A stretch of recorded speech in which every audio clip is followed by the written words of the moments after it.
Welcome to this New Year's Eve edition of the SVG-TV News. It's Thursday, December 31st. I'm Khalil Kato with the details.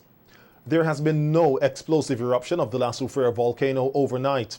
However, the National Emergency Management Organization, NEMO, said the volcano is still having effusive eruptions and magma continues to reach the surface at high temperatures. Director of NEMO, Michelle Forbes, explained that when magma interacts with the surface temperature, especially on mornings when the air is cool, it appears as steam, which can then be seen above the crater, and similar activities may continue for weeks or months. What we have seen is that once these gases and when the hot lava comes out to the surface at extreme temperatures, sometimes up to 1,000 degrees, that when the heat comes and mixes with the cooler air, you tend to see what we call the steam or smoke, but it's really condensation and the steam. So this is rising up above the crater. You have to really be very close to the crater, in the crater, or maybe at a high level like Rose Hall, to really observe this happening, because most of the activities at the Soufriere is contained within the crater itself. So the eruptions are effusive, means that it is coming out slowly, and it continues to come out at the surface in the form of in this black rocks when it's cold. When it comes out as a liquid, it cools into these black rocks. The volcano alert level remains at orange, and Ms. Forbes has advised persons living in areas close to the volcano to remain alert and listen to all advisories issued by NEMO. I want to urge families living in the red and the orange zone, especially from Fancy to Georgetown and on the leeward side beyond Belial, to really pay attention to all our releases, all information that's being issued from NEMO in the event that the volcano goes into a more eruptive phase. Right now the eruptions are gentle, what we call gentle, or oozing out of the volcano. But if it goes explosive, where it means that the eruption will blow through the dome and have ash fall and all of that, we need to prepare for an eventuality. We're not saying it's going to happen, we don't know what is going to happen. We have putting all actions in place as precautionary measures in the event that it gets there. We cannot sit and wait and say, okay, it's going to get there, not going to get there now, or not going to get there a few months, because we don't know. The eruptions at the volcano now is quite so quiet, in that we are not receiving any seismic signals, in that normally you get the volcanic earthquakes that will give a signal when the magma is forcing through the rocks and moving about in the rocks, but we are not getting any of that. So the signals are very quiet, coming out effusively extruding out of the volcano. A three-member team of scientists from the UWI Seismic Research Institute in Trinidad and Tobago arrived in SVG today. The team, which did a flyover of Soufriere prior to landing, will be assisting local officials from NEMO with the monitoring of the volcano. The team comprises geologist and team leader Vincentian Professor Richard Robertson, instrumentation engineer Lloyd Lynch, and engineering technician Ian Juman.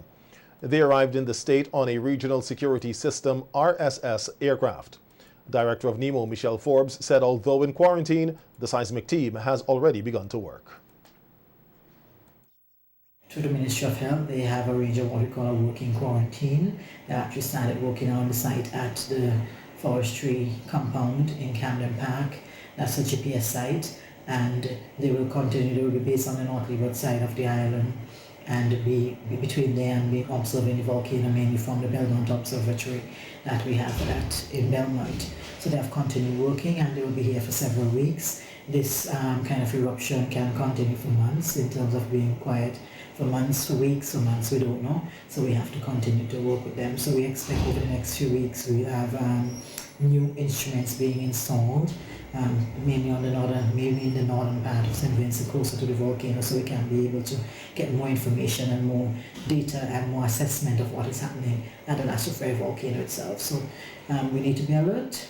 All Vincentians need to be alert, because it can affect all of us in one way or the other. Some of us, I'm sure we all have friends and family living in the red and orange zone, and we like to know how they're going. But at the same time, those persons in those communities from Georgetown northwards and beyond Belial need to sit down with their families and really plan what they are going to do in the event that an evacuation order is given, or in the event that things become really at a situation where we start to have eruptions. What are you going to do? Who is going to do what? Where are you going to go? We want to ask persons to start making arrangements with family and friends. we are in a pandemic era. We really want to avoid mass sheltering at this point. Public awareness paraphernalia that was recently developed under the Volcano Ready Communities project will also be distributed. The team is expected to get a second COVID test after 7 days. On Tuesday, Professor Robertson told local media via Zoom that no prediction can be made at this time as to whether the volcano will move from the effusive stage of eruption to an explosive one. And Prime Minister Dr. Ralph Gonsalves has asked citizens in the danger zones to make all necessary precautions to evacuate in the event an order is given. He said they're hoping for the best, but preparing for the worst. The police have issued a release strongly advising that a Mr. Andrew Philip King should immediately contact the Health Services Subcommittee of the National Emergency Management. That should be the National Emergency Committee COVID-19 Task Force in the Ministry of Health, Wellness and the Environment. King, a British national, arrived in St. Vincent and the Grenadines on December 28th and was staying at a quarantine-certified hotel. The police say he later left the hotel without authorization from the health authorities and are advising members of the general public to take the necessary precautions if they come into contact with him. Today, St. Vincent and the Grenadines confirmed 6 new COVID-19 cases. One is an adult non-national who arrived from the United Kingdom on December 26th with a negative PCR test result and tested positive on arrival. The other 5 are linked to locals who tested positive, not having had any history of travel, and were found to be positive for the coronavirus during the process of contact tracing, which is now taking place. St. Vincent and the Grenadines has now recorded a total of 119 COVID-19 cases, 94 of which have recovered, leaving 25 active cases. And the health authorities are again strongly advising that people wear facial coverings in public spaces or when they are unable to maintain sufficient physical distancing. Additionally, all persons who have been advised to quarantine are urged to comply. The Ministry of Health is continuing to carry out contact tracing in the wake of 2 locals testing positive for the coronavirus. So far, the ministry has done tracing for more than 125 persons who have been in contact with these 2 locals. The Chief Medical Officer, Dr. Simone Kieser-Beach, told SVG-TV News that the ministry has not yet identified the index source. We have more than 125 contacts, and throughout the day we have continued testing those contacts and following, doing further contact tracing on the new positives and the existing positives. As yet, we still have not found the index case or the where the first infection came from. So we're still looking at this as local spread with a cluster that spans quite a few different institutions, facilities, and communities. That's where we are now. And these communities? Dr. Kieser-Beach said that the Ministry of Health is, however, experiencing some challenges with individuals who do not want to cooperate. We're encountering a challenge in our contact tracing where some persons, some individuals are reluctant to give us full information. And some persons who have been identified as contacts are not willing to be, are not happy at being identified as contacts. And therefore, are being, so almost as if they're hiding.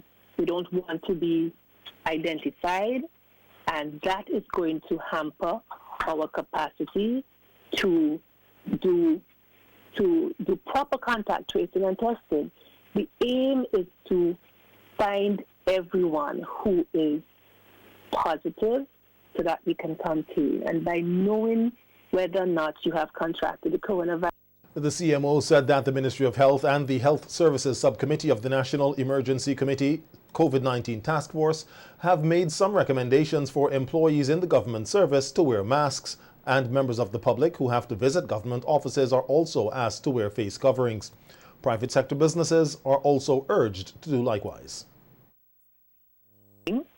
The recommendations have gone to all government facilities. That was the recommendation coming from the Health Services Subcommittee, that all government facilities should require that masks be worn, both by their employees, in the government employees and persons visiting. So that recommendation was accepted, and so that is being worked on now.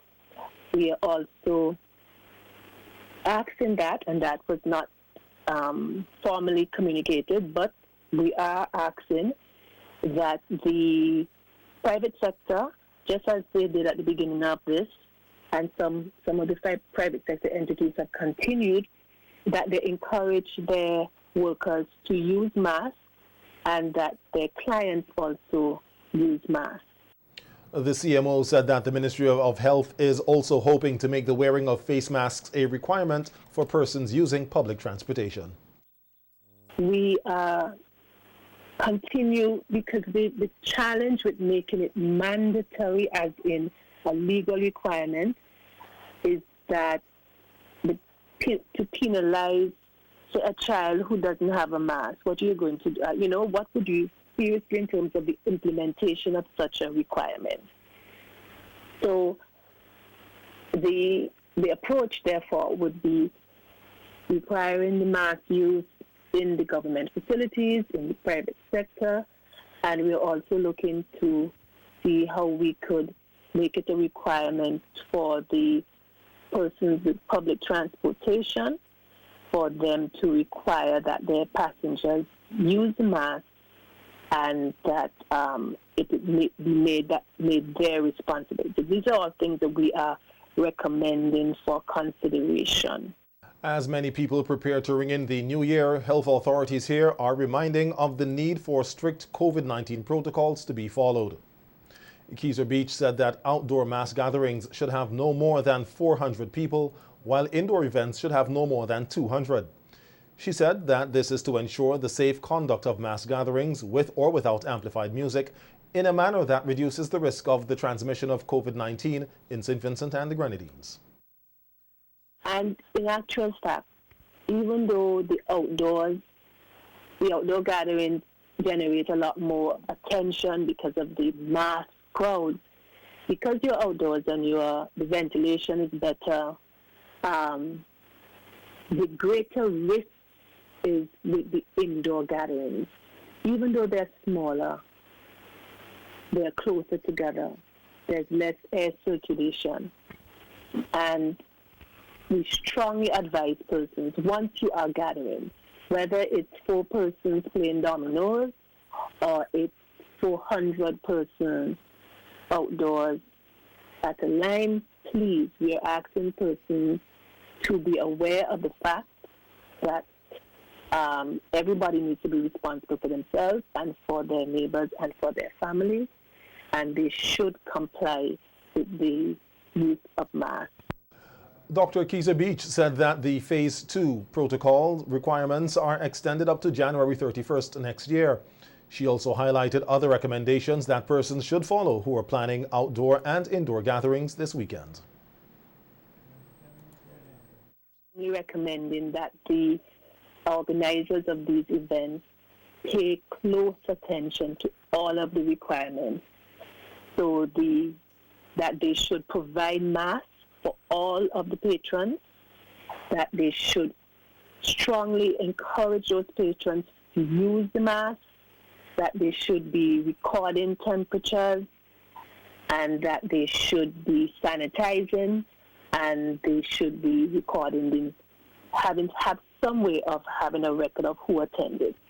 If it is that those organizers cannot implement those requirements, that would make it a lot more challenging for us to be able to contain anything that might be spreading.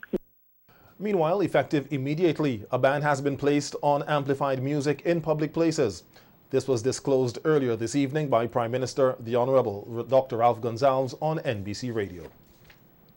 Meanwhile, the Union Island seaport has been closed as a port of entry to pleasure vessels.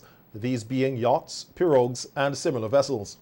The closure is with immediate effect and until further notice. The decision was taken by Cabinet on the advice of the health authorities. These vessels are being redirected for entry clearance to the 3 ports on the mainland St. Vincent, namely Kingstown, Blue Lagoon, and Wally Laboo, in accordance with existing protocols of entry. In a release issued, it was noted that only cargo vessels would be allowed to continue clearing in Union Island, and the passengers on these cargo vessels will be cleared in the usual manner. However, all vessels may continue to clear out of St. Vincent and the Grenadines utilizing the Union Island seaport. Minister of Education Curtis King said that all schools around St. Vincent and the Grenadines are preparing for reopening on Monday, January 4th. In an interview with SVG-TV News today, Minister King said that janitors and other school workers began working this week to ensure that the school plants are sanitized. There would be using this week to do the preparation for the opening of the school. They are working advice. Yes, so for sure I know that is happening. For sure I know that we have new janitors and cleaners. They're going now and preparing the school, cleaning the schools in preparation for opening and the school. King further noted that schools will be required to observe the COVID-19 protocols of checking temperatures, wearing of face masks in public, and social distancing. Yes, the COVID-19 protocols will be in effect. Because I said those were given to us by the Ministry of Health.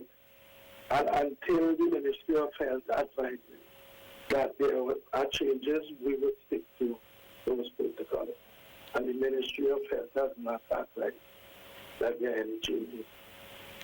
The Minister of Education added that children are still advised to wear comfortable clothing that will secure them from mosquito bites that can lead to them contracting dengue fever.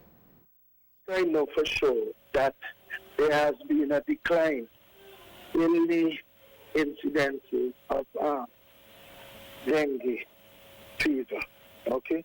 Nevertheless, out of our abundance of caution, we are still maintaining the advice provided by the Ministry of Health with regards to the clothing, that where parents feel comfortable in having their students cover as much of their children's skin as possible, that we will continue to adhere to that advice from the Ministry of Health, that they be granted permission to wear clothing that would cover their skin. As I said, the long pants with the girls and boys who at present wear short pants.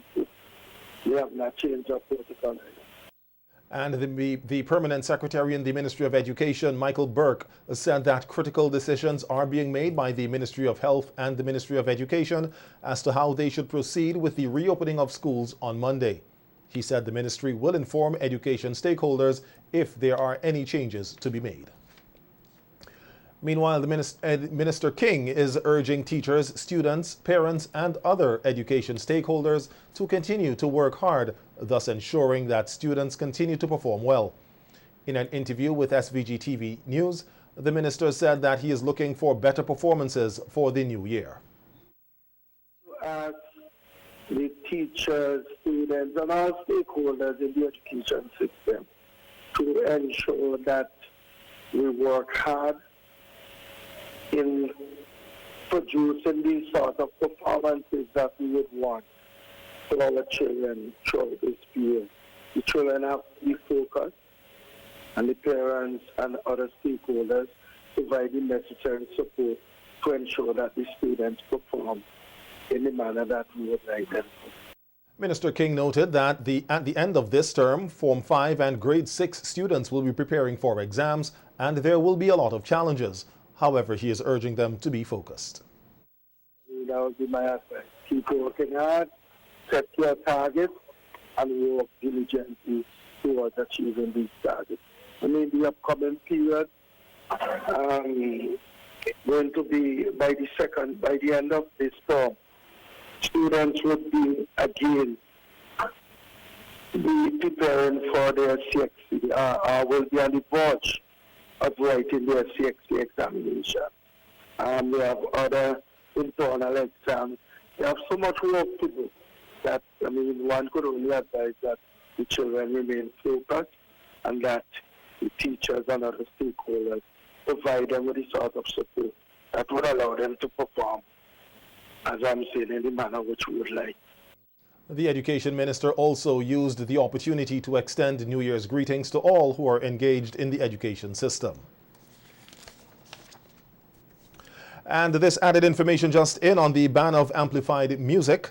The public is advised that today, Thursday, December 31st, the Commissioner of Police, on the recommendation of the Chief Medical Officer and the Health Services Committee, has with immediate effect banned amplified music in public places and private places to which the public have access, so as to ensure there are no mass gatherings at this time of ongoing local spread of COVID-19 in St. Vincent and the Grenadines. This recommendation is to allow for the required intensive contact tracing, testing, and isolating or quarantining needed to contain the evolving cluster of the local spread of COVID-19 cases. Therefore, all mass events scheduled to take place between Thursday, December 31st, and Sunday, January 3rd, 2021, will be postponed to the weekend of Friday, January 8th to Sunday, January 10th in the first instance. The police acknowledges the significant inconvenience and more to the promoters and patrons caused by this ban and sincerely apologize for this unavoidable but necessary health intervention. A high wind advisory and small craft warning are now in effect for St. Vincent and the Grenadines. The advisory and warning went into force at 6 p.m. today and will remain in place until 6 p.m. on Sunday, January 3rd. The local Met Services said this is the result of a strengthening Atlantic high-pressure system, which is expected to generate strong surface winds and above-normal northeasterly swells across St. Vincent and the Grenadines. During this period, strong winds with speeds of up to 25 to 33 knots with higher gusts will affect the islands. Further, rough seas with swells peaking at 10 feet are anticipated. A high wind advisory is issued when sustained winds of 25 to 33 knots not associated with a tropical cyclone are forecast to affect the land area. The Met Services are strongly advising residents to be vigilant against falling tree limbs, loose outdoor objects, and disconnected overhead wires. Residents are also advised to check their roofs for loose sheeting or nails and to do the necessary repairs. A small craft warning in this case means that seas equal to or greater than 10 feet and or average wind speeds of up to 25 to 33 knots will affect the marine area. Large waves and dangerous rip currents will create unsafe conditions for small craft operators, particularly on the northern and eastern coastlines, and those conditions may worsen during high tides. Small craft operators are therefore asked to exercise extreme caution, possibly securing their vessels by this evening, and sea bathers are advised to stay out of the water. High tide times are expected near 6:36 a.m. tomorrow and 7:21 a.m. and 11:37 p.m. on Saturday, and at 8:09 a.m. and 11:10 p.m. on Sunday. Commissioner of Police Colin John said that the Royal St. Vincent and the Grenadines Police Force is hoping to erect a monument at the Old Montrose Police Station next year to recognize police officers who lost their lives this year. Speaking at the police dinner and award ceremony on Tuesday, the Commissioner identified 4 such police officers. This year also, we had some police officers who unfortunately left us. Among them, ASP Daniel Hall. He died during this year. 1 officer died during the course of his duty, Sergeant Chambers. Also, female police officer Daisy and PC Westfield. We, as the Royal St. Vincent and Grenadines Police Force, we would be erecting a monument for officers who died while they're serving. We have identified area at the Old Montrose Police Station. It is something that we would be working on achieving in 2021. Commissioner John said, however, that 2020 was a very successful year for the police force and encouraged his officers and rank and file to continue to work hard to make 2021 a safe year. In Vincent and Grenadines Police Force, we have a lot of dedicated police officers.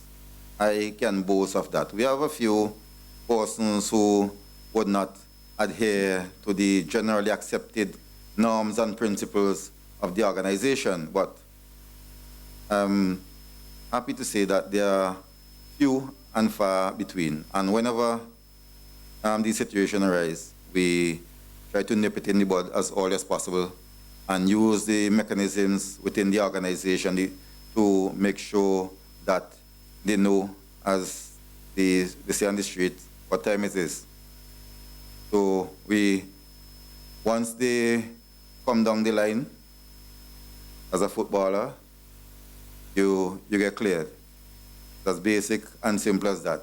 So make sure you know what you're doing, make sure you know what you're supposed to do as police officers, and once you breach the code as regards the organization. This year has been a difficult one for many of this country's residents, and some of them have told SVG-TV News that it has taught them a number of lessons. Some of the challenges they identified were unemployment, slow business, the dengue outbreak, the COVID-19 pandemic, the general elections, and being unable to travel to obtain supplies for their business. COVID-19 now stopped everything. All the traveling for material and traveling for people. I did travel for the early part of the year, which I have to spend 6 months out of St. Vincent to do with the COVID, and coming back in. Business has been extremely slow for me because, well, I'm not here as often as I should be because I have some issues. So I'm not here as often as I should be, but even when you're here, I find it difficult because a lot of people don't seem to come up in this area. Boy. This year opened my eyes to a lot of things. A lot of things. The government need to do something with people's money. They need to do something. They need to call all the shopkeepers and do something about them business because people keep crying out. A lot of shopkeepers keep sending home workers and it is not nice. Well, the challenging must have to come because it's a part of life, you know, but when you believe in God, you know, God never gave it a churn that more than it could be. However, despite these challenging situations, many gave thanks to God that they were able to make it through thus far and are hoping that things will get better in the new year. One determination expressed is to make the best of whatever life brings. Well, my plans for next year is to try to be a little bit more consistent when my health allows me, and probably that might help me. In the same way, I'm going for the young people like myself, we need to be open up more so we could be able to get walks and do idle and be more progressive and make a better ourselves now. I don't have no plans. I leave all the plans to God. Because He make everything. He make the plan, He make everything. So we just have to live to it and we just have to pray that He manifests things in our life. To expand, where I'm thinking of doing a fashion line for this beginning of the year, so the public will know more of what my business is entitled of and what I usually do. And for my personal life, just live life one day at a time. That business is very, very, very bad. And for the new year, the Prime Minister needs to do something properly.